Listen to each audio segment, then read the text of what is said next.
So, ladies and gentlemen, welcome to you all to this Supranational Law Lecture with Judge Ekaterina Trendafilova, who we are honoured to have reflect on her recently completed 9 years on the ICC Bench. My name is Niall Matthews, Head of Communications with the Coalition for the International Criminal Court. The coalition includes 2,500 NGOs in 150 countries advocating for a fair, effective and independent ICC. This lecture series has been organised since 2003 by the Asser Institute, the Grotius Centre of Leiden University and the Coalition. Judge Trendafilova was elected as an ICC judge in 2006 with a mandate of 9 years. With extensive experience in international criminal law, criminal procedure law, and human rights, she has previously been a prosecutor and barrister in her native Bulgaria, as well as a professor in criminal justice and international criminal law at the University of Sofia. She was also the recipient of the Humboldt and Fulbright scholarships. From 1992 to 1995, Judge Trendafilova was Bulgaria's representative to the United Nations Commission on Crime Prevention and Criminal Justice. For her contribution to judicial reform, she received a number of acknowledgements and awards. At the ICC, Judge Trendafilova served as a judge in the pre-trial division, both in pre-trial chambers 1 and 2, and she was the presiding judge in the latter. Judge Trendafilova will especially be remembered for her expert handling of the Kenya pre-trial proceedings under great scrutiny from affected communities and the media alike. She sat on almost all cases stemming from situations pending before the ICC. She was a member of the appeals chamber in the case of the prosecutor versus Mr. Thomas Lubanga and the case versus Mr. Matthew Ngujulo Choi in the DRC situation, as well as on the recent appeals judgment on the reparations in the Lubanga case. Finally, Judge Trendafilova was a member of the Advisory Committee on Legal Texts and also of the Lessons Learned Working Group. So after that mouthful, I'm going to hand the floor over to Judge Trendafilova. Thank you. Thank you very much. I hope that after this presentation you're not going to be disappointed with what I have prepared here in my handwriting, trying to summarize the most important and most pressing issues that I encountered in my 9 years of experience in the ICC. Of course, I would like to say that I'm very much humbled by the fact that you have abandoned your leisure time in some nice places, coming after difficult working hours at the court and other institutions and elsewhere. And I will try to meet your expectations. Of course, I have to say that these days I was giving it a thought.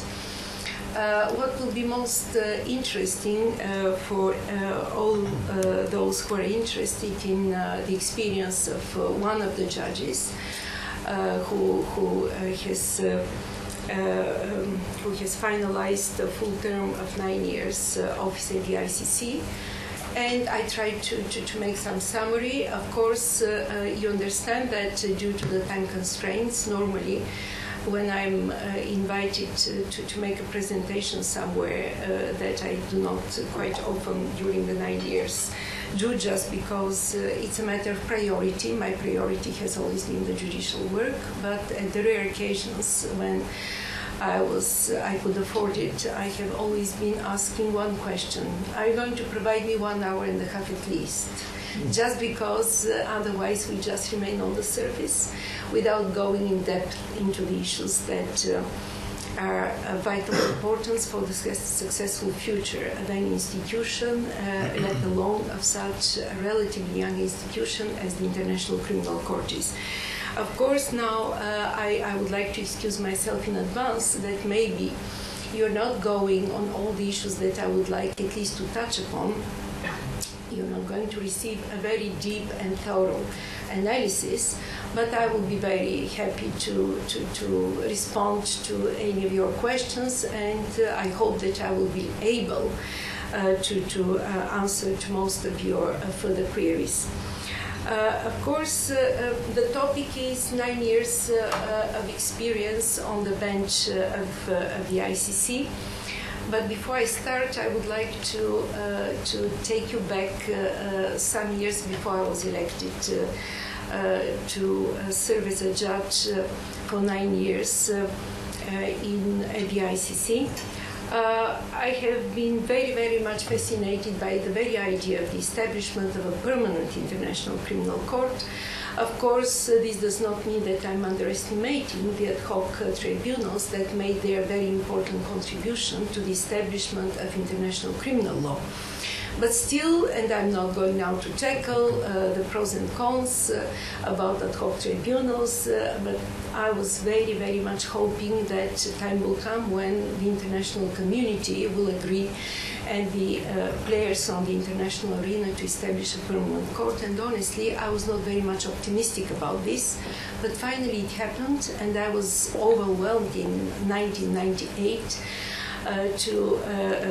by the fact that 120 states, as far as I recall, signed their own agreement, and this created the first permanent international criminal court with the ambition to become the world's court with universal jurisdiction.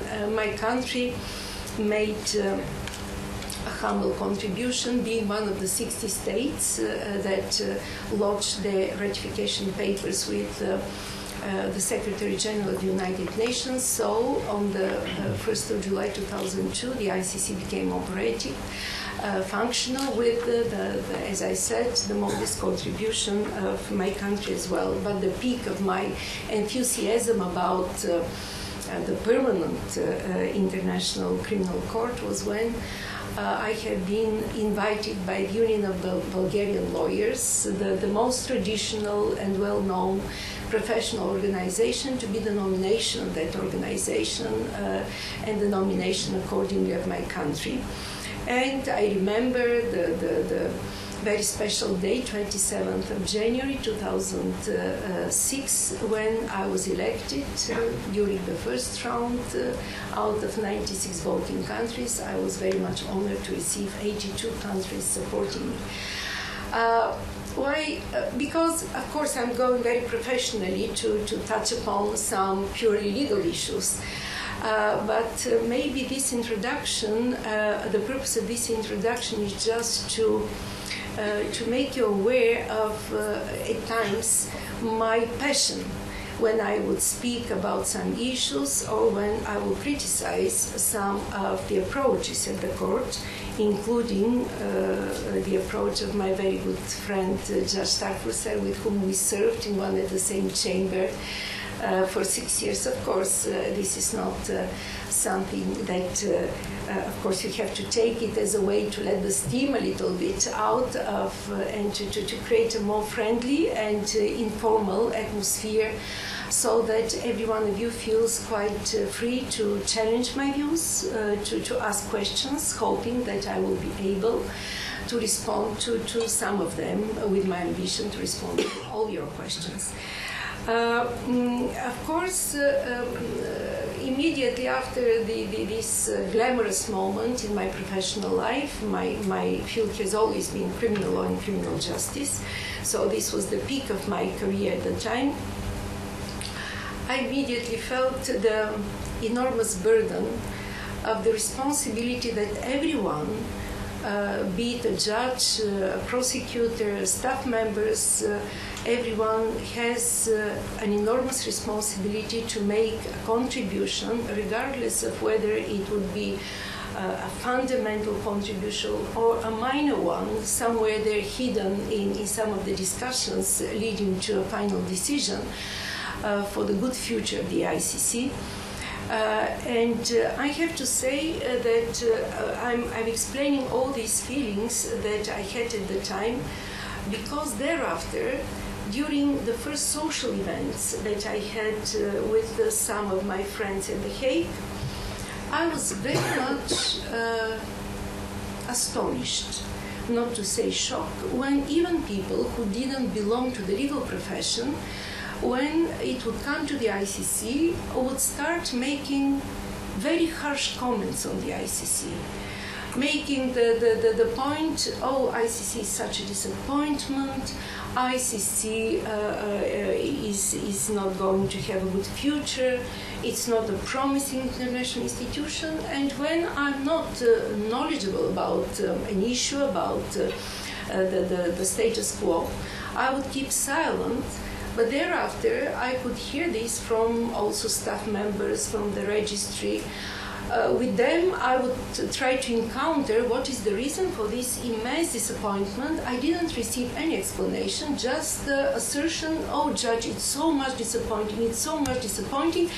And this, I started feeling like it became a kind of a fashion, and like an avalanche developing, and everyone complaining, but I didn't receive any good legal reasoning, or at least an argument, or a set of arguments why the ICC is creating so much disappointment with people very close to the legal field, part of the legal profession, or some strangers but still interested about international institutions.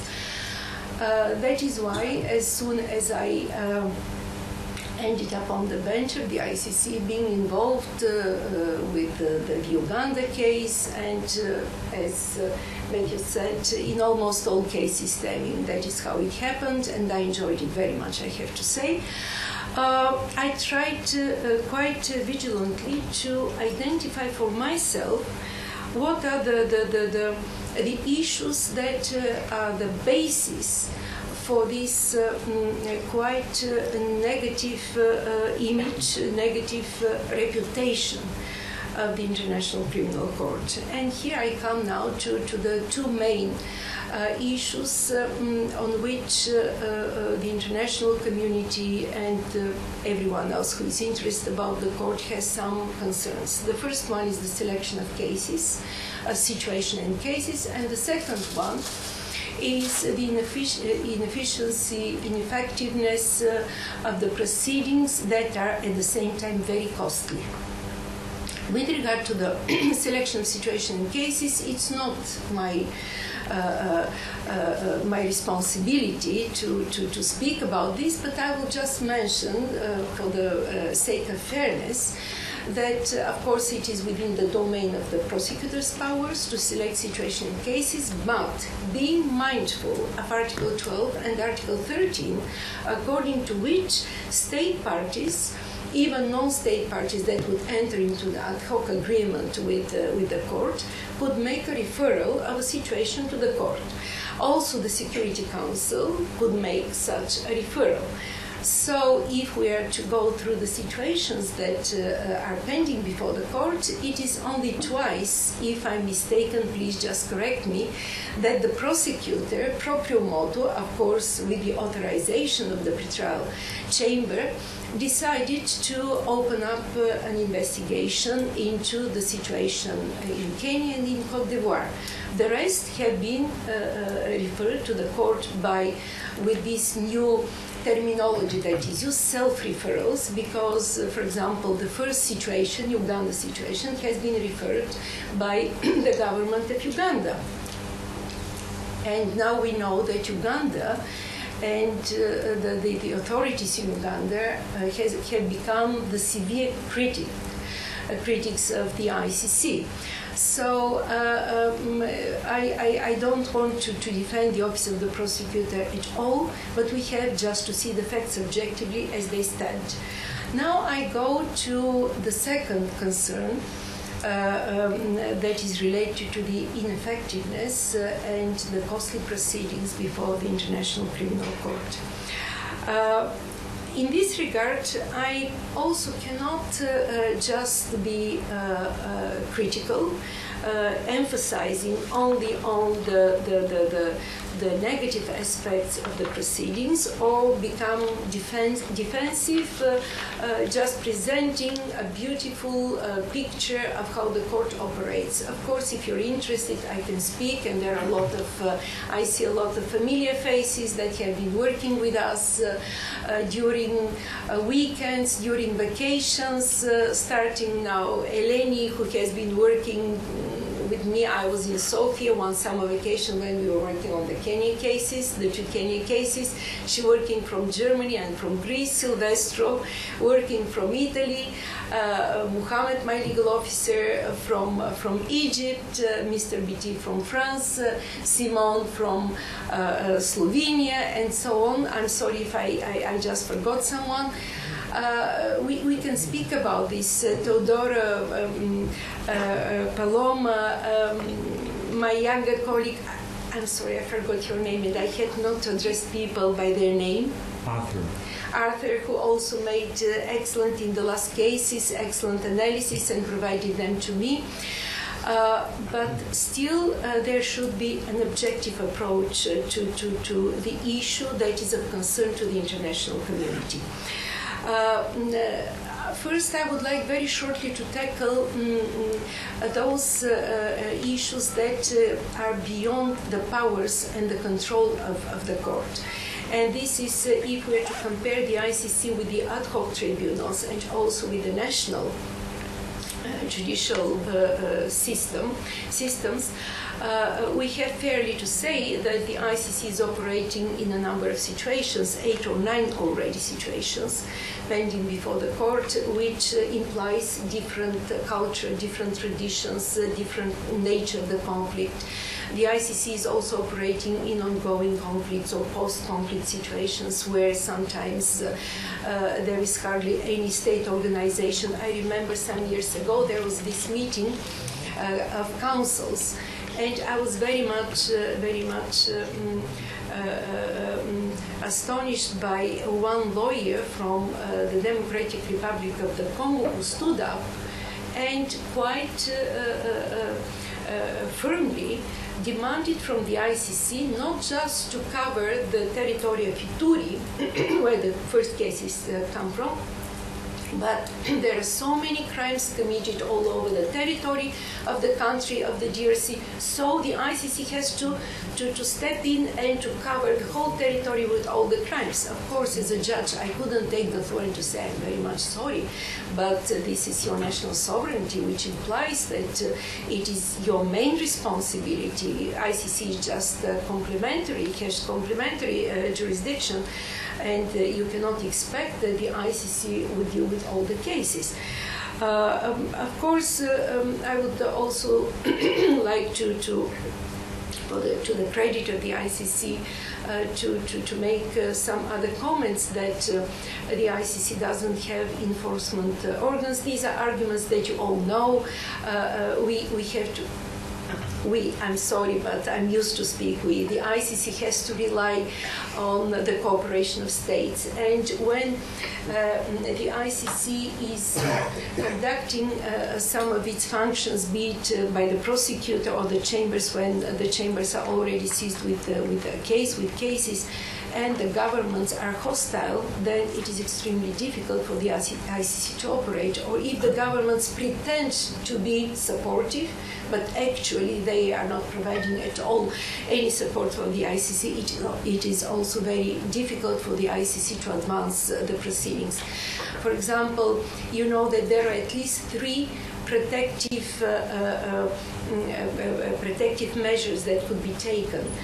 In our cases, the one that is quite commonly applied are the reductions, the initial response system, and also the protection program of the ICC. But the initial response system depends very much on the agreement of the ICC with the national government, because the national government covers a certain territory where the witnesses important to the case are located, and if they would feel some kind of threat, some kind of worries related to their security, they have a mobile phone that is covered by this system, and they can immediately demand the protection of the national authorities. If the state where the ICC is functioning is not willing to cooperate, then it is quite unfortunate, and the cases will not move further ahead.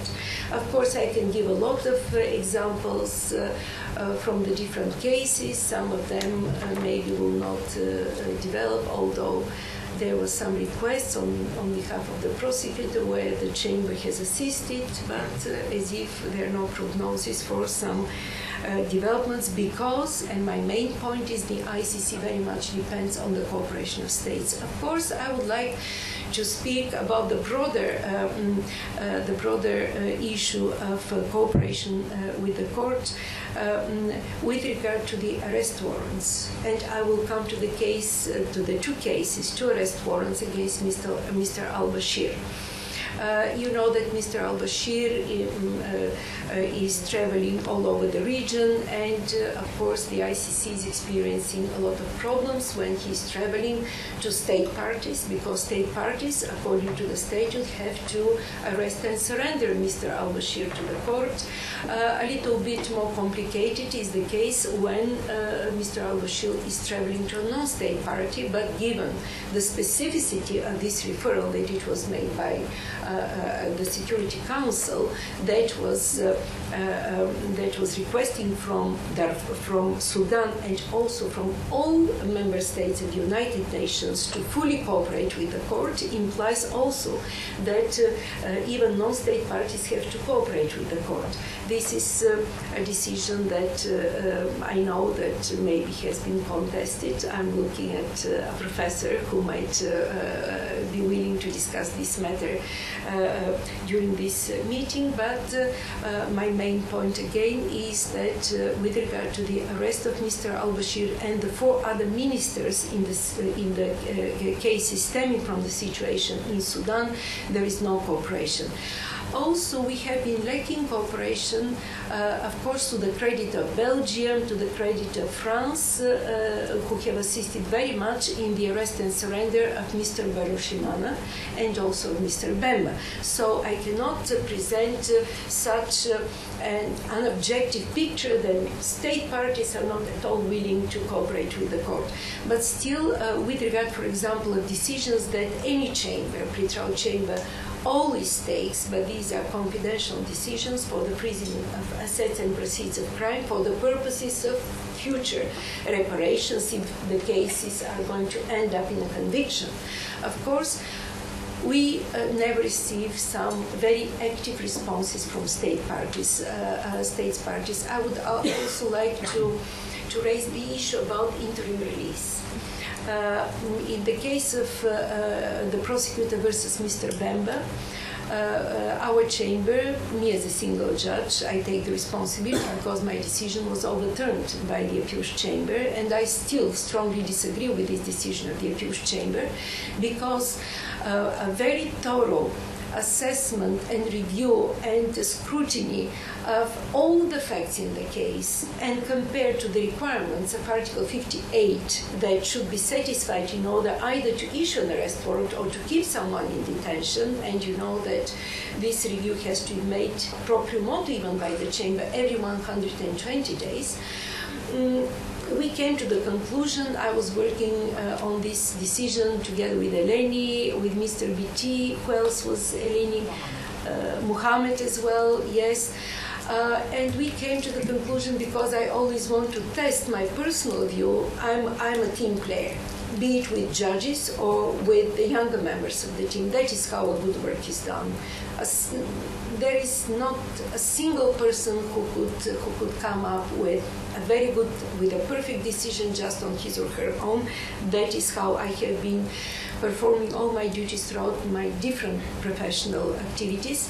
But anyway, we came to the conclusion that there is no reason whatsoever to keep him in detention at the time. In addition, we have always to be concerned about also the budgetary implication, in addition to the right to liberty of everyone. That is a world acknowledged human rights standard.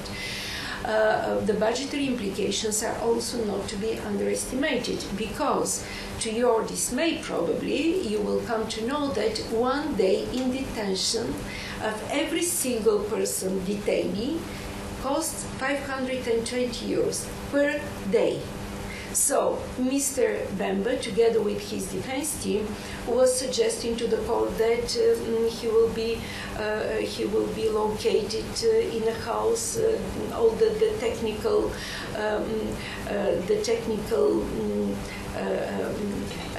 facilities will be applied by the court, but they will be paid by his family, and so on and so forth. So taking into account, and I'm not going to go now into all details, it was my decision as a single judge that I would like to release him. Of course, I have immediately asked 7 states where he wanted to resign, whether they would like to take him on their territory, and I have received a uniform response that they don't want to have him on their territory.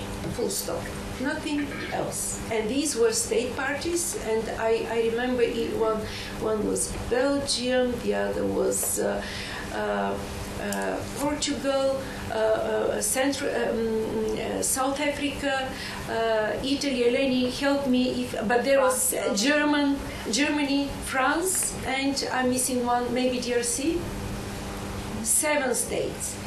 What I have decided to do, I have decided to convene every single day in the course of 7 days status conferences, public, to be followed on the internet, with a representative of all these countries, because it is my firm understanding that as long as a country signs their own treaty, then the country has to respect the statutory documents and has to cooperate with the court. At least I wanted to hear from these the representatives of these countries some more reasonable arguments why they don't want the person on their territory. Unfortunately, there was a suspensive effect, so I couldn't proceed further on with these hearings. And the Appeals Chamber reversed the decision because, according to the Appeals Chamber, such a decision cannot be taken unless an agreement of a state is provided to the chamber that this state would like to accept the person on their territory. By taking this decision, actually the court has added an additional requirement that is to be provided in no international standards provide for any such additional requirement for the person to enjoy the right to liberty.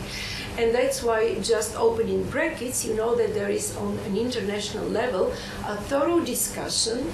And when I was once appearing in Strasbourg to speak on behalf of the ICC, I was very pleased also to come across some judges with the European Court for Human Rights who are very, very strong supporters of this idea contemplated on the international level, that there should be an international institution that has to deal with human rights that have been handled by international institutions, and where people have been dissatisfied with the way their human rights have not been properly respected, in contrast to all well-established, solidly established on the international arena human rights. I wouldn't go any more into. I had a lot of issues with the whole state, I have to say. Just very shortly mentioning, you remember maybe my younger colleagues who have been working with me, that we wanted, in order to respond to the concerns of the international community, to run very quickly, of course not compromising some important principles and values in the proceedings, the two Kenya cases. And we have set up dates for the confirmation hearings, and we were resolved. That's why we have been working like hell during our vacation, being back to our home countries, but working since early morning till late in the evening, during weekends as well. So, and this is again the opportunity to thank everyone who has been sharing this enthusiasm and commitment to the work. The whole state came, a representative came to, I have invited a representative from the Foreign Ministry of the Netherlands, because there was a problem with visas to be provided to the 6 suspects who have been invited upon summons to appear, as the chamber has decided that there are no reasons to issue an arrest warrant. The government of the whole state said, no, we are going to need 1.5 months or 2 months. We cannot handle this expeditiously. We are doubtful. They have to be confined just to a hotel in addition. But they're free people.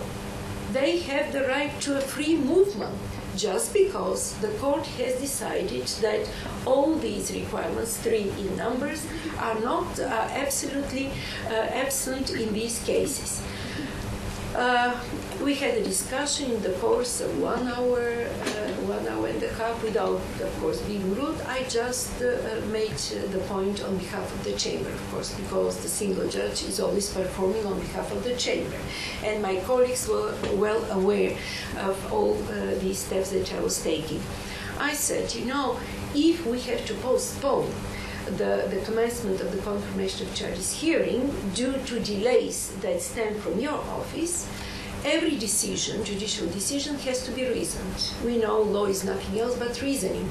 And of course, there are no other reasons for the postponement. This is going to be a public decision, and I'm going to put just one very short reasoning due to non-cooperation on behalf of the whole state that finds it difficult to decide whether to provide MPs, Vice Prime Minister, and so on, with visas to come and to attend court proceedings. So probably there was a very good and thoughtful approach to this matter. Visas were provided quite in due time, and we could commence the confirmation of charges hearing in due course.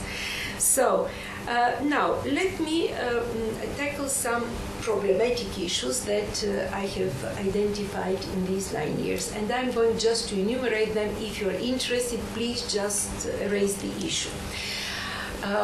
The problematic issues stem from the legal framework of the ICC, which in my view is a spectacular blend between the 2 main traditions, just because that is how it matches a court that pretends to become the world court. At least the 2 main traditions have to be reflected in the statutory documents of the ICC, and we can talk a lot about this, but I will stop here.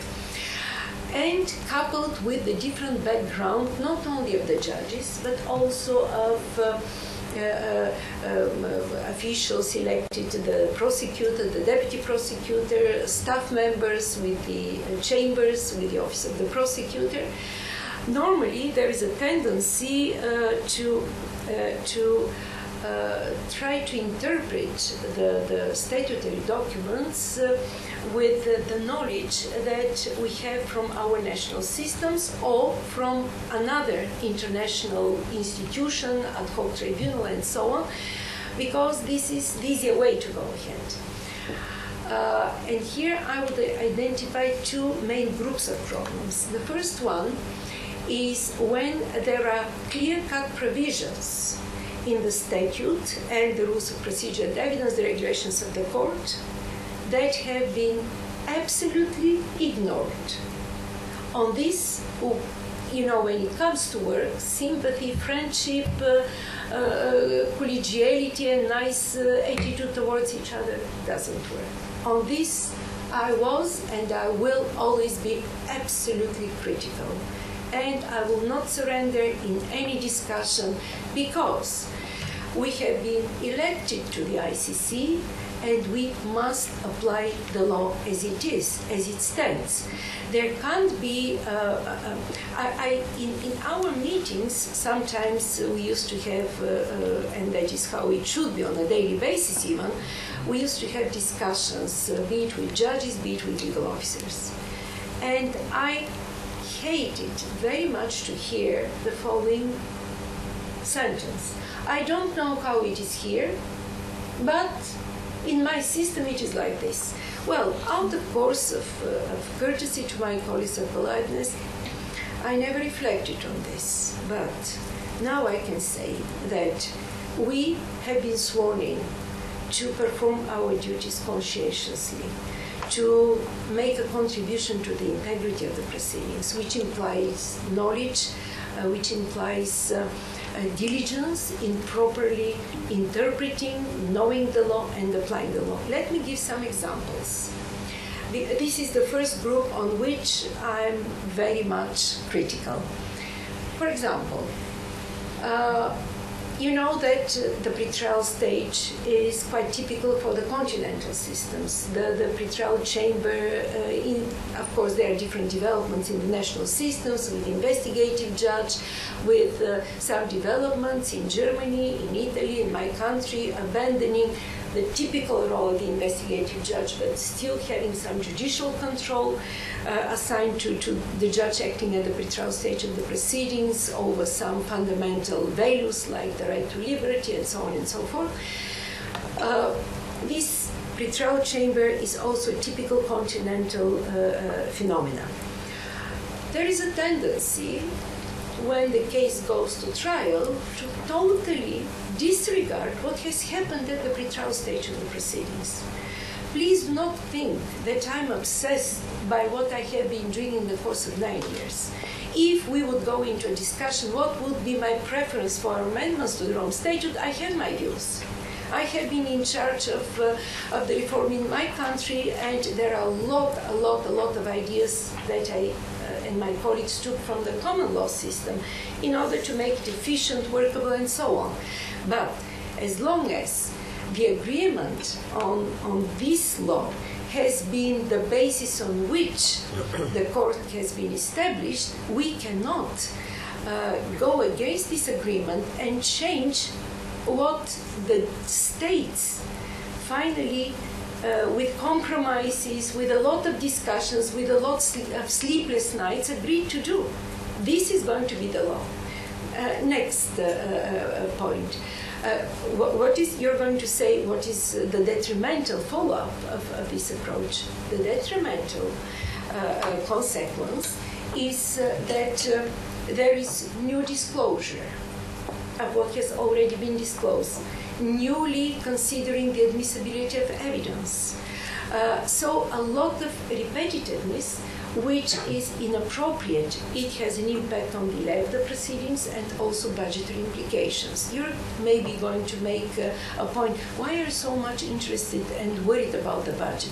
Because, I'm sorry, but I would like to mention this to you. I remember that we are always informed about developments, meetings with the CBF, state parties, Assembly of State Parties meeting, also countries that are interested about the court. And I remember 4 years ago we received information that one small island somewhere in the Indian Ocean wanted very much to join the Rome Treaty.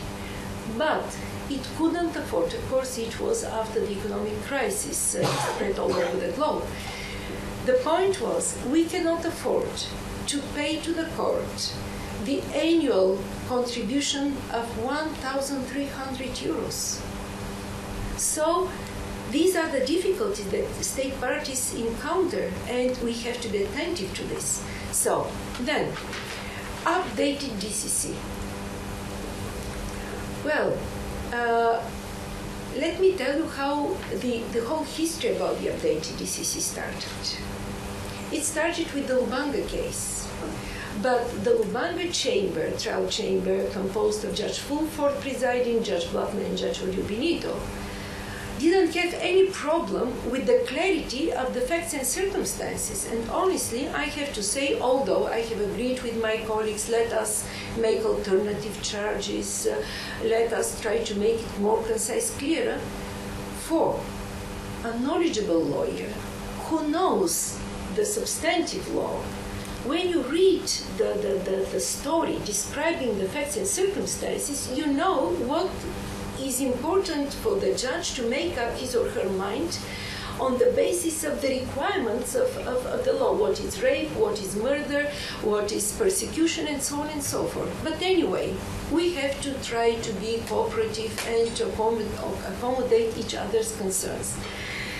The Lubanga trial chamber asked the prosecutor to come with an updated DCC because the pretrial chamber, confirming the charges, added something that was not in the charging document of the prosecutor.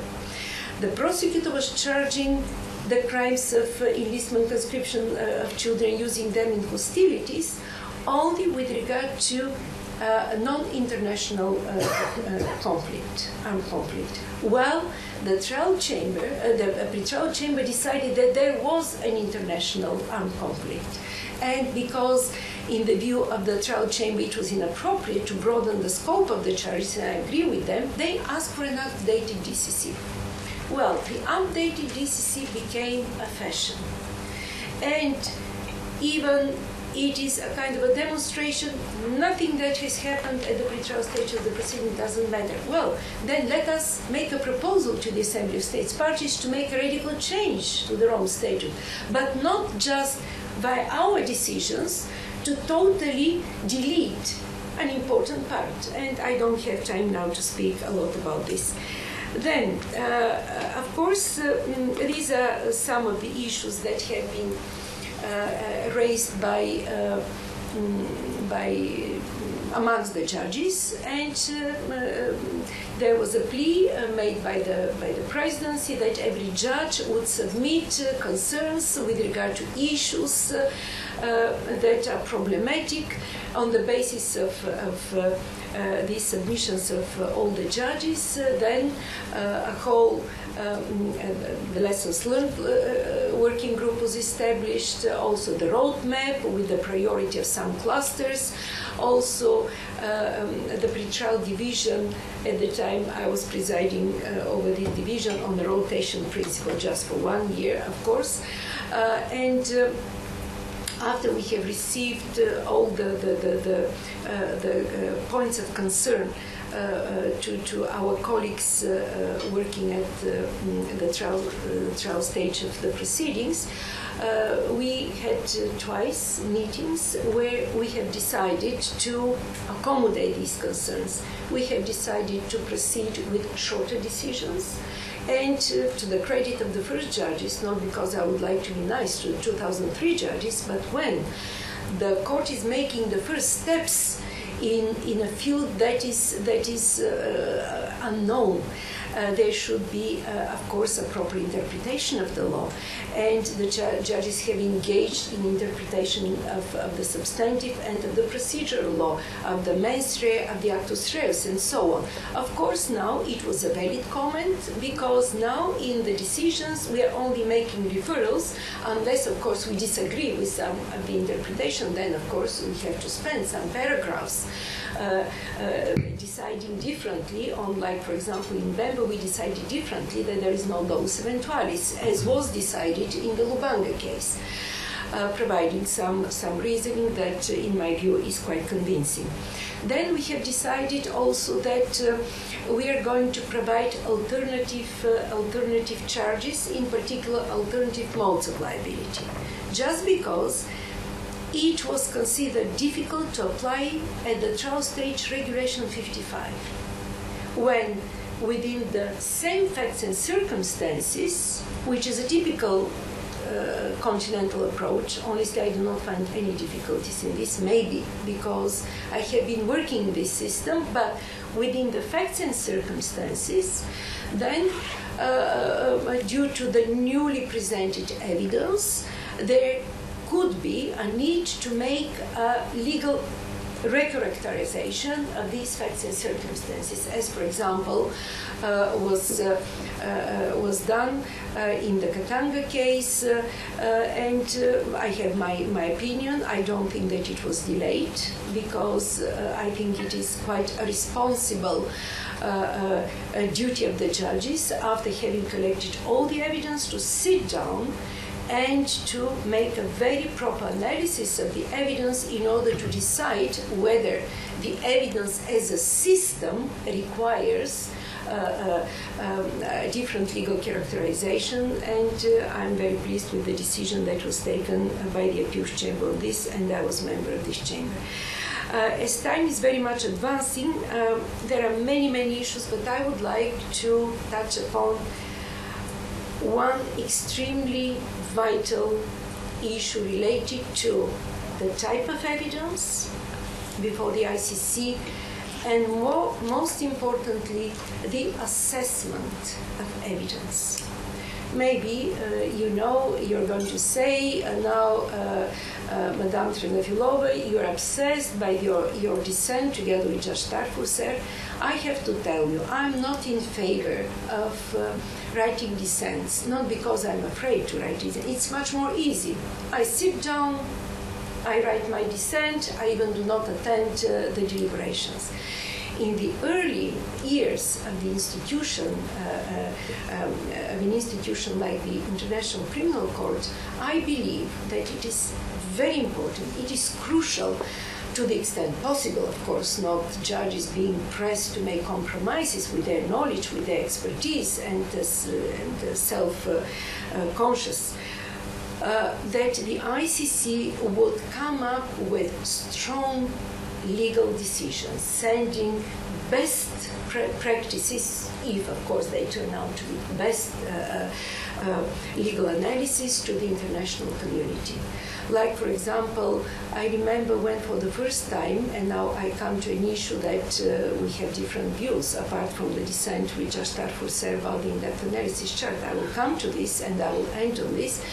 I remember this decision of the Chamber in Bamber was issued at the end of July, 31st of July 2008, and thereafter, when we came back from our vacation, there was a presentation made by an outside team of the court about arrangement of the evidence and so on.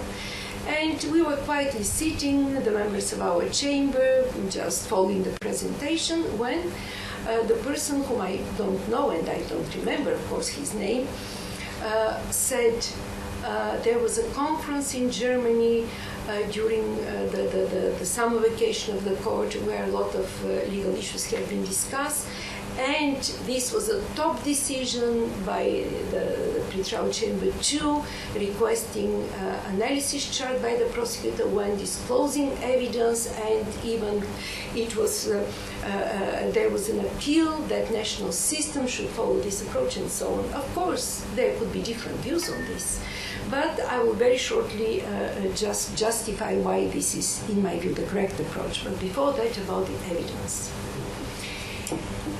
There is a tendency to take, first of all, a piecemeal approach to evidence.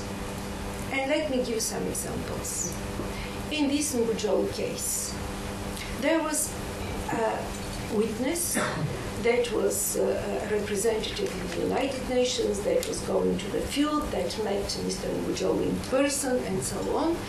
And the chamber acknowledged that this is a trustworthy, reliable, absolutely perfect witness, providing very solid information about what Mr. Ngujolo shared with him, that he has been leading the attack and so on. But the chamber decided not to rely on this witness because the witness was not providing information about the specific position of Mr. Ngujolo within the structure of the militia that he was leading. Of course, here, and we didn't reflect on this in our dissent, and there is a very well-established jurisprudence with the ICC, there is a de facto and de jure leading position in the militia, so it was not so important. But to disregard such a witness testimony because it doesn't give you a full picture of all the required elements of the crime, to me was shocking, because we're from this luxury to have every single piece of evidence covering all the elements of the substantive law or the modes of liability. There is nothing of this kind in any national, international institution, be it ad hoc, be it a permanent court. It is a masterpiece work.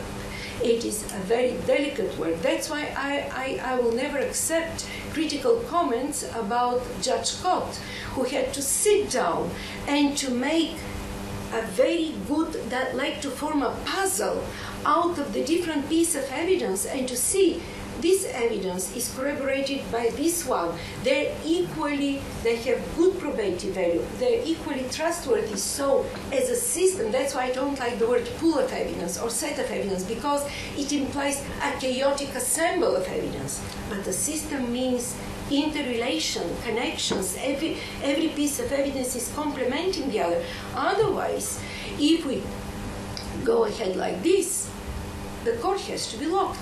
Not that I'm in favor of convicting everyone. To the contrary, I was very much, you remember in the Kenny cases, we didn't confirm the charges against Mr. Ali, the national police, and the population in Kenya was unhappy about this. We didn't confirm about an MP, Mr. Kosgei. There was not a single piece of evidence, or there was no good piece of evidence. But I like always to visualize, because in my mind I see the evidence law like if we see the procedure as a shell in the center of which the pearl should be very comfortably situated and should grow. This is evidence. This is evidence law.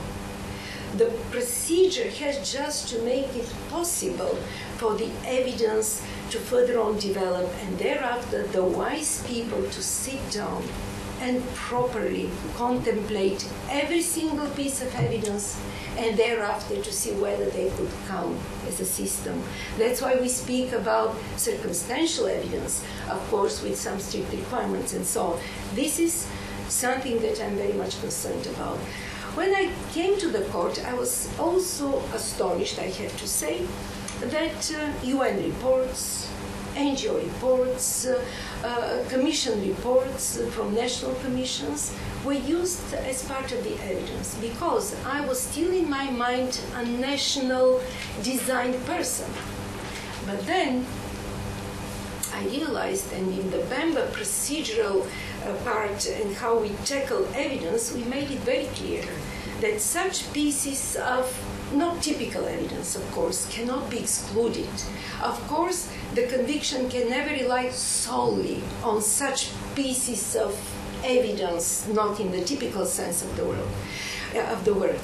But let me make a comparison between a UN commission that is composed of the best qualified people, at least that is the perception, qualified lawyers, professors that have been selected under the very, very thorough scrutiny of the UN, and the investigators of the prosecutor who are not lawyers.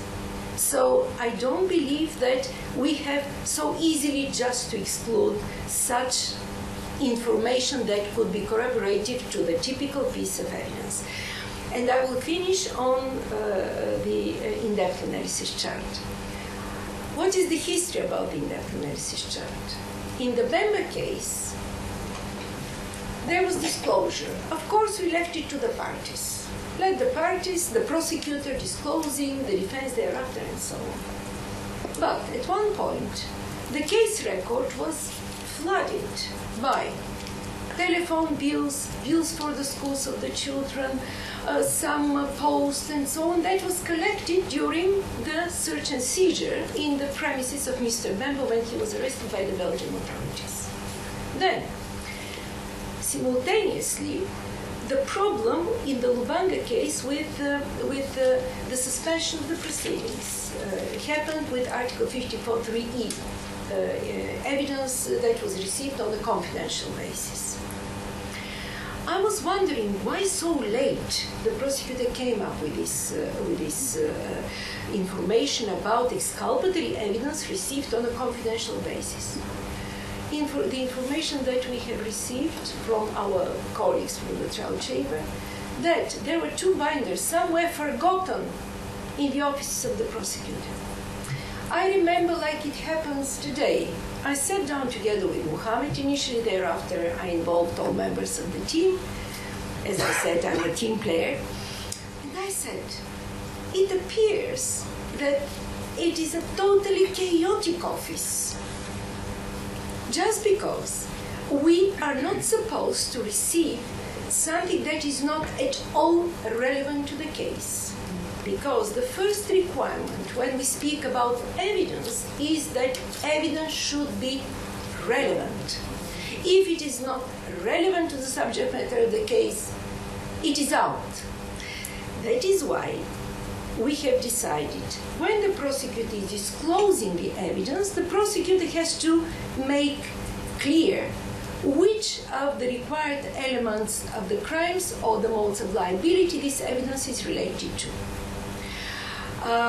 Of course, we have also to be mindful that as soon as the chamber is seized, the judges have to be proactive in order to ensure the smooth running of the proceedings. In addition, I will refer to the case law of the European Court for Human Rights that makes in a number of decisions, in bulk of decisions, very clear. As soon as the defense needs the support of the chamber in comparison to the prosecutor is the stronger party. The whole state in the national proceedings is behind the prosecutor with the state apparatus and so on. But when the person who is left alone needs some more support, some clarification, the chamber shouldn't hesitate immediately to support, to advise, even to change the counsel, even if the counsel is appointed by the client, by the accused. So, can you imagine the prosecutor throwing in the Ntaganda case, the amount of evidence at the pretrial stage was 500,000 pages. And this has an impact, the defense has to find its way in this evidence. It has also budgetary implications because the defense is coming to the registrar requesting to increase the number of its team. Normally, the team is paid according to the legal aid system, which is another disaster with the ICC. And this increases enormously the budgetary implications because this is a valid request on behalf of the defense. The defense has to distribute the task and everyone to start searching and identifying the link to those elements, be it related to the elements of the crimes or modes of liability, that evidence is referred to. When Mr. Ocampo, and I will put an end, this is the final thing that I say, when Mr. Ocampo came to say goodbye to me because I couldn't attend his farewell party, of course I always take the opportunity to do some job, I told him, Mr. Ocampo, I know that you have been very much upset about the in-depth analysis chart, but let me tell you, you have to request from your investigators, when from the field they're providing you with what they have collected, to identify this piece of evidence to which elements are related, because by this you're going to prevent that with regard to the widespread or systematic attack, you have bulks of evidence. With regard to the policy element, almost nothing.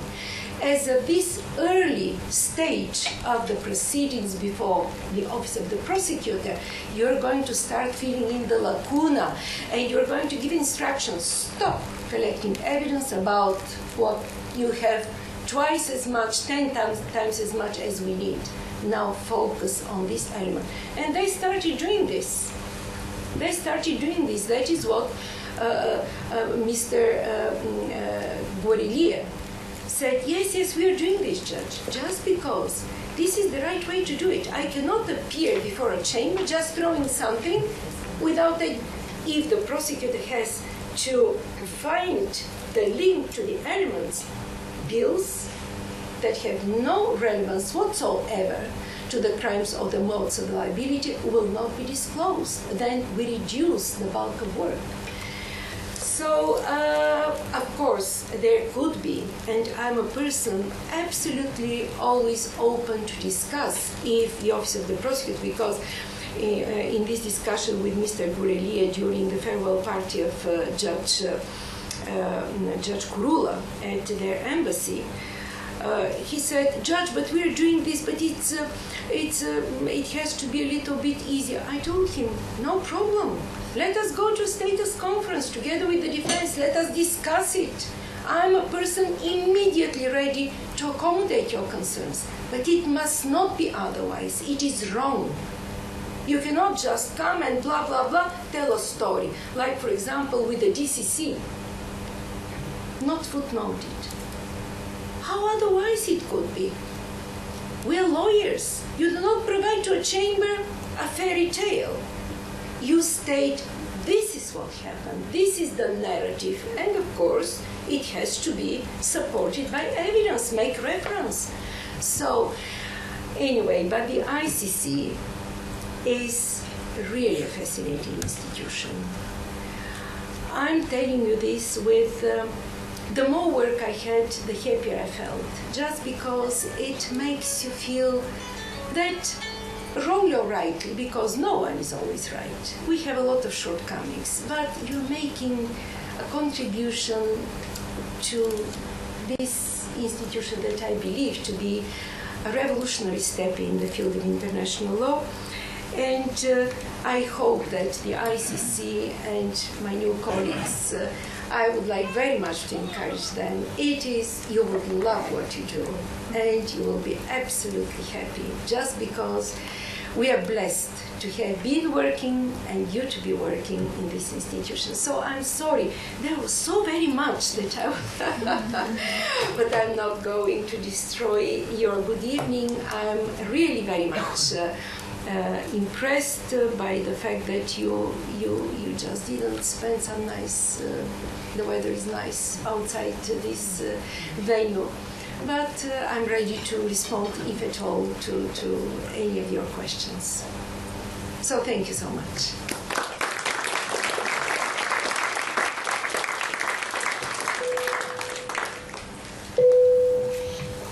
So thank you very much, Judge Trendafilova, for that fascinating insight into your 9 years at the ICC. So we'll open up the floor to questions if you'd like to raise your hand and identify yourself. Yeah, my name is Paul Koje. I come from Manchester. It's a long way. You started by saying there are criticisms, and you're concerned particularly if those criticisms are made by people you believe are not particularly well informed. But having listened to your lecture, I have a sense of pessimism, I must say. I just wonder if it was possible to actually gain some reflection on how you see the future of the ICC going, because I must say, given the debate of the Chianta case, there are a lot of people who are troubled about that situation. So maybe some indication of the future of how you think things might develop that would actually overcome the pessimism which is spreading about the ICC at the moment. Thank you. Thank you for that. We'll take one or two more. Thank you. Okay, so Dov Jacobs from Leiden University. I'd like to join Niall and Asser and as a member of the Gosha Center, co-organizer, to thank you for this very insightful talk and very open and enlightening. You touched a number of points, and I would have tons of questions to ask you on each one. I actually agree with you on provisional release and on the evidence at the end. So in the middle, just a couple of follow-up questions. I agree with you on the pre-trial procedure. It's become the worst of both worlds because it's become cumbersome and useless. And you mentioned Regulation 55, but you mentioned it a bit later. I'm wondering if Regulation 55 has not become this poison for the pre-trial chamber, because initially modes of liability were confirmed very restrictively, and then there was this practice of, to avoid Regulation 55 later, let's allow multiple charging and multiple confirmation recently. And isn't that a way, in a way, to relinquish the power? Because the pre-trial chamber decides less and less. It confirms more and more facts and circumstances, more and more modes of liability, and in a way, in order to avoid Regulation 55 and retain some power, it's paradoxically lost it, I think, to the trial process, but I won't say any more on that issue. Two more brief points. One on the piecemeal approach. I agree with you that international evidence is complicated. But I have one concern, is that a holistic approach is often a way to, in an impressionistic way, avoid the problems with one piece of evidence. That it allows to have this kind of Monet painting, where despite the defects of many pieces of evidence, we look at things globally, and we never assess sufficiently one piece of evidence. So I was wondering if you have any thoughts on the counterbalance. And the last question you won't answer, I'm sure. You started by talking about judges and their training, and you said you're elected as a court to apply the statute, and in that sense, I'm surprised that you do support Regulation 55, which I think is ultra-virus and adopted by the judges. But more generally, do you think the judges have been well selected over the years? I don't asking for names, but in terms of their training, maybe not enough specific knowledge of international criminal law and too much knowledge of general international law. Is that still necessary today? This A list, B list? And do you think personal relationships between the judges could affect the quality of legal reasoning? One more. Good evening. Thank you for the interesting lecture. First, I would like to express my honor to acknowledge the fact that we share same ethnic background. So my question is, because a huge part of the work of the pre-trial chamber is concerned with admissibility issues. And I find, for example, the situation in Colombia a bizarre example in relation to complementarity. And despite the fact that the state of Colombia is imposing, for example, admissible amnesties and other procedural lapses, the case does not seem to be filed and tackled by the court any soon. So the evidence of that, of course, depends on state cooperation. And how do you suggest the issue is tackled in the future as to cover obtaining, establishing, and actually using this evidence in a sufficient way? Thank you. Well, thank you. I will come back to your question, maybe some clarification, because I have not been following this at all. The preliminary examination of the prosecutor over the situation in Colombia. But to start with the questions of the gentleman over there, I really don't like to address people without addressing them by name, but I didn't hear your name. I know the professor, but Jacob? Yes, so you will excuse me. Well, let me say, my understanding is that when we would like to make a contribution to anything that we care very much about, we shouldn't just put our heads in the sand like the Austrian bird does somewhere. At least that is how we in my country try to describe when people try to avoid complications. I think that the honest identification of the issues that are concerned to us to the international community, to every single person who is following the functioning of the court, has first and foremost to be raised. Just because, as I said, for example, when I heard we are so very much disappointed, no one ever told me why. Of course, it's very slow and so on, but there are so many reasons behind all this, and I wouldn't like to go into this. Maybe because of the lack of time, I couldn't speak about the enormous time that we spent in discussions, how complicated it is to reach an agreement having different legal backgrounds, having a different interpretation of the law.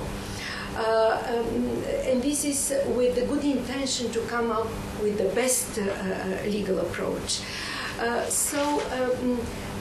I'm very much optimistic about the court because of the commitment of everyone who is working in the court. I'm not referring only to elected officials. I'm referring to, as I said, my younger colleagues who have been really absolutely devoted. I never heard them complaining. Dražen, I see now, he used to be an intern. Thereafter he came as a consultant. We tried to accommodate the concerns about making a very clear picture of the facts and circumstances, and you cannot imagine what an enormous work, redrafting and redrafting up until such time when we came just to the facts and circumstances that should be the subject matter of the case. But in this lecture, I wanted to depict those issues that, in my view, still have to draw the attention of all those who would have a say with regard to the functioning of the ICC. The ICC is making some very good developments. I'm coming now to the question, because it is related, the question of Professor Jacob about the election of the judges. I have to say that the different experience, the different background is very much enriching, because I could hear from some of my colleagues arguments from public international law, others purely from criminal law, criminal procedure, which is my field. Also with some of my colleagues who used to be mostly in the diplomatic career.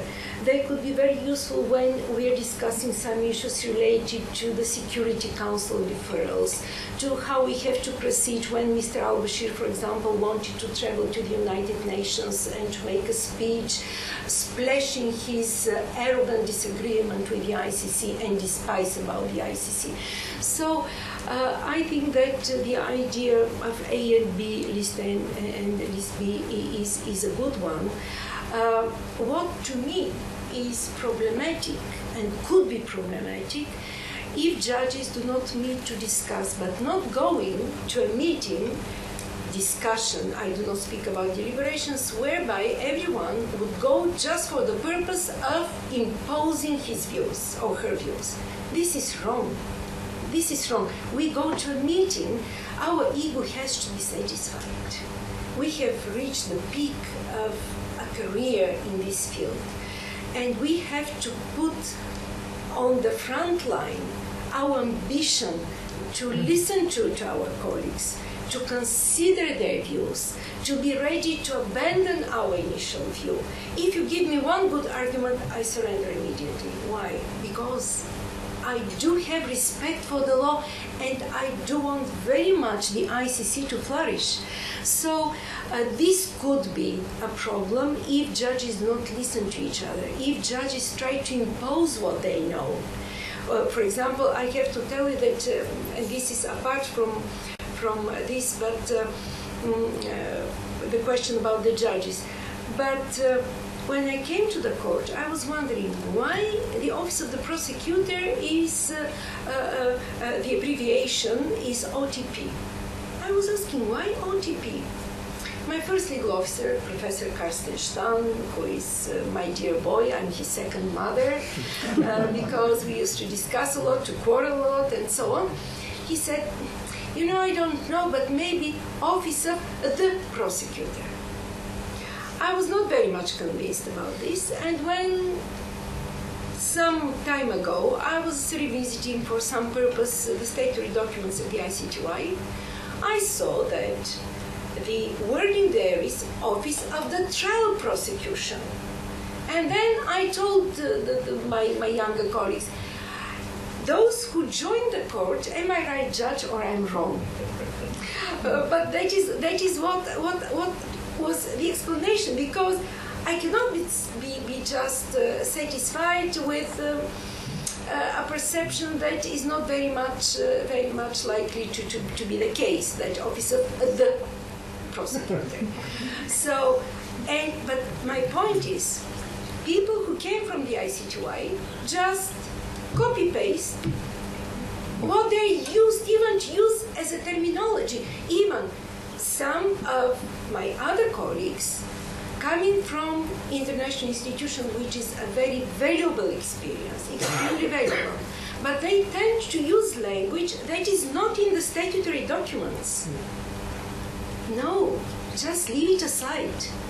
Try to promote what those states who made the compromise to abandon implementing fully their national systems just for the purpose of having this court come into existence, just apply the law as it is and use the terminology. So that is what I would suggest, but this doesn't make, sir, my assessment of the ICC pessimistic. About the Kenyatta case, I have to tell you, I'm not pleased as a person. I'm not pleased with the pace of the trial proceedings as a whole. This raises the issue of a proper case management, because I don't know, everyone is a different personality, but I cannot imagine to have a case that I'm seized with without having for myself a tentative deadlines, idea when the starting date will be and when the completion of the case will be, of course subject to any changes because there could be some unexpected developments and so on. So, in this case, the preparation took so long. And I know very well, Silvestro is my witness, witness 4, witness 11, witness 12 in this case, provided some very good information about the case, being insiders.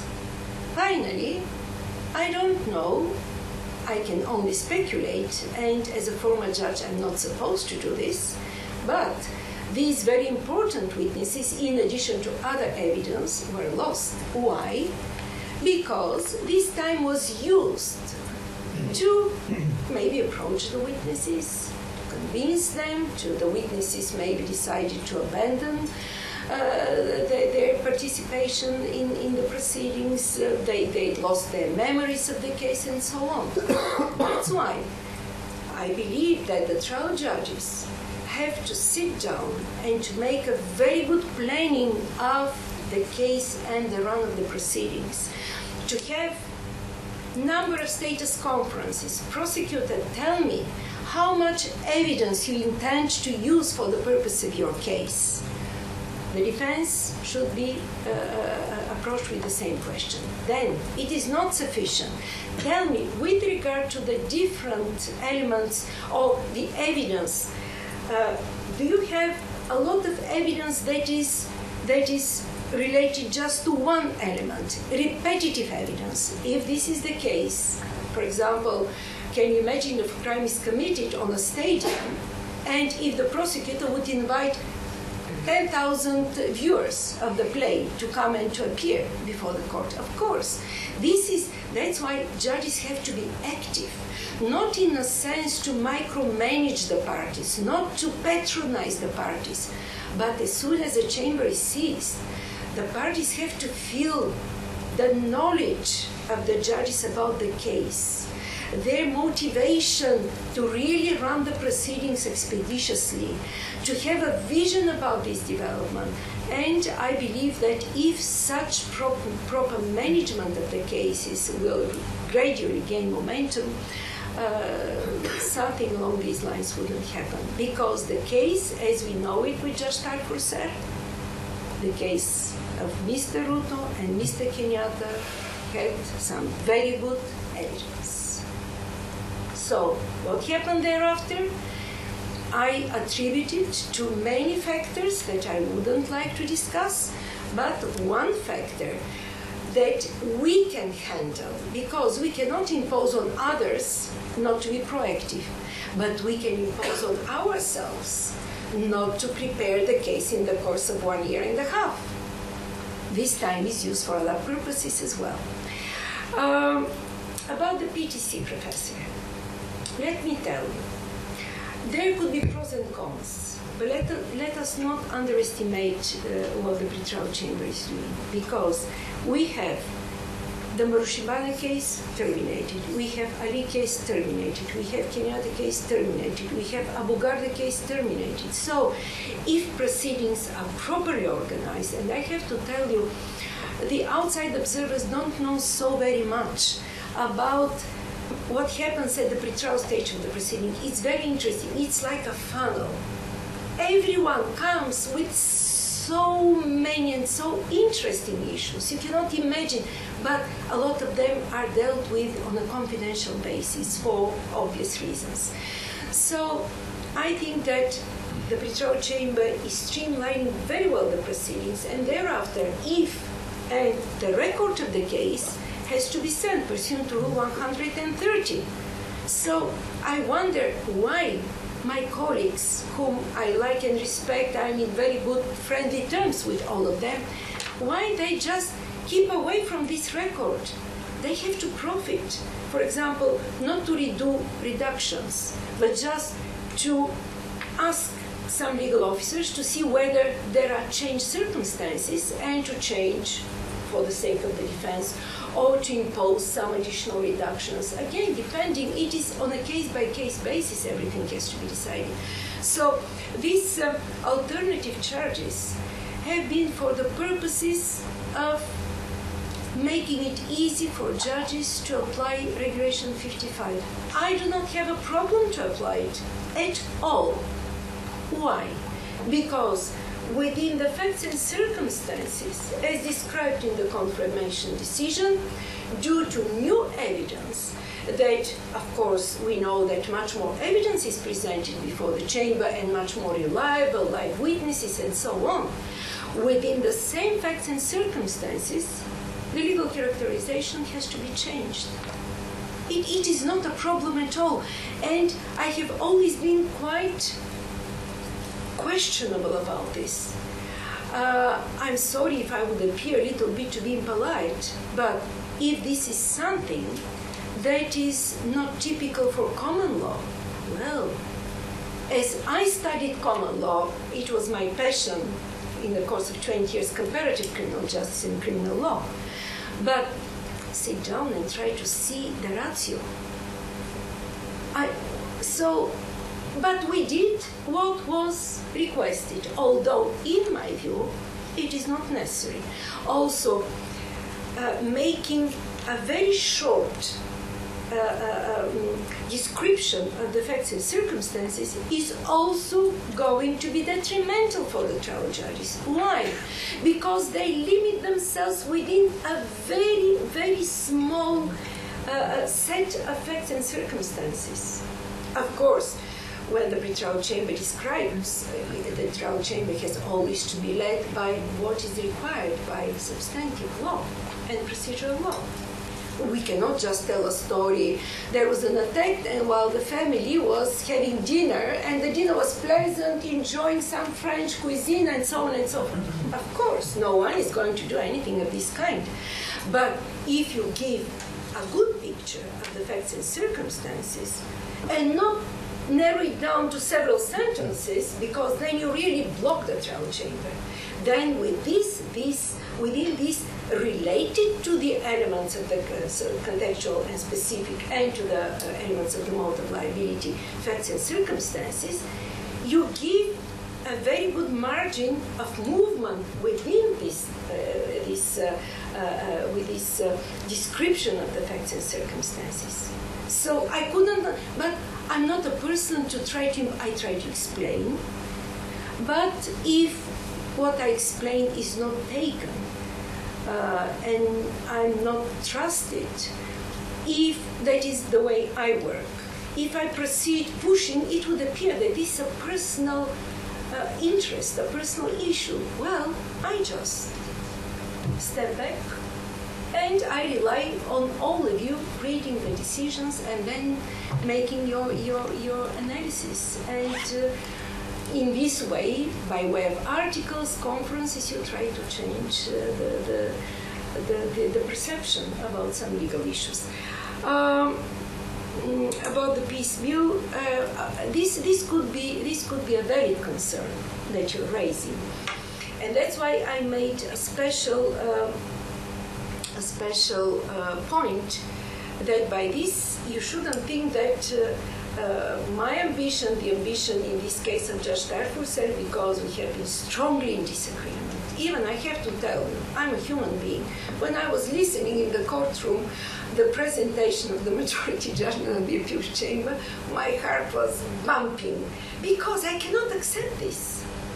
It is, in my view, wrong. I might be totally wrong, but I have to do things that I can explain to you and that I believe that I can give some reasoning about this. Of course, there is a concern that this could be used by some prosecutor oriented to confirm everything and to convict everyone.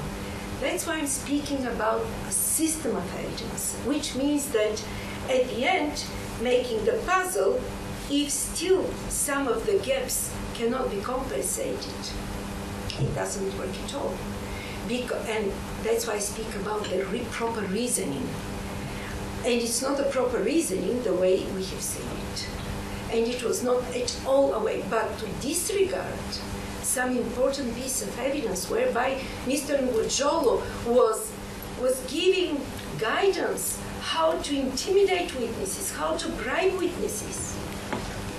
One point. A second one, a chamber to deprive itself of this information. I don't know how this information would have impacted on the case. I don't know this.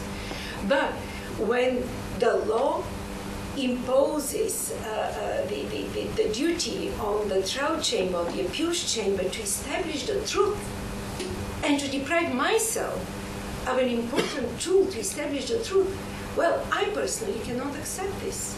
And thereafter, to analyze the evidence, this doesn't work, this doesn't. And at the end, I don't believe there is a court on this planet that is going to work with evidence this way. At least that is my belief. And about Colombia, I don't know. I don't know. I do not have really any context to the Office of the Prosecutor. Unfortunately, we didn't have the opportunity to listen to the prosecutor's preliminary inquiry that is making there, but it will be good if the prosecutor would shift to other regions of this planet. So I'm sorry, I spoke a lot, but I enjoyed what I have been doing, and I enjoyed very much meeting you. So, well, law is my passion, and I hope that I didn't make a lot of mistakes in the 9 years, but everyone makes mistakes. So, but if mistakes were made, they were not made with bad intention. So, all the best for the ICC and for everyone. Thank you.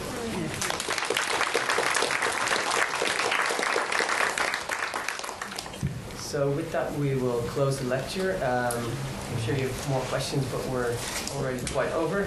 A special thank you to Judge Trendafilova on behalf of everyone here, on behalf of the Coalition for the ICC. I know civil society was very appreciative of your dedication to the role. We wish you all the best in your next steps in life, whatever they may be. And it's safe to say that the ICC in The Hague will miss your presence and guidance on developing the important jurisprudence of the ICC's first years. Thank you. Thank you so much.